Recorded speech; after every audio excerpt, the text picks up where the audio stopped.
અને હવે કરીશું વાત મહેસાણાના વિજાપુરમાં 400 વીઘા કાળા તલ જે વાવ્યા હતા તે પાકનું ધોવાણ થઈ ચૂક્યું છે।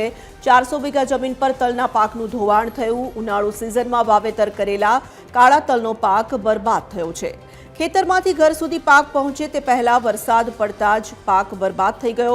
ખેડૂતોએ તલના પૂળા બનાવી ખેતરમાં મૂક્યા હતા।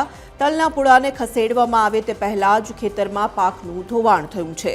400 વીઘા જમીન પર તૈયાર થયેલ પાક બરબાદ થયો છે। બંને ગામના લોકોએ સરકારી તંત્રને સર્વે કરવા માટે પત્ર લખ્યો છે। સાહેબ 150 થી 200 વીઘા નુકસાન થયેલું છે ગામમાં અને લગભગ 1.5-2 કરોડ જેટલું નુકસાન બતાવ્યું છે। રજૂઆત જિલ્લામાં અમે આપ્યું, બહુમાળીમાં કલેક્ટર સાહેબને આવેદનપત્ર આપ્યું, નિયામકને આપ્યું અને જિલ્લા ખેતીવાડી અધિકારીને આપ્યું।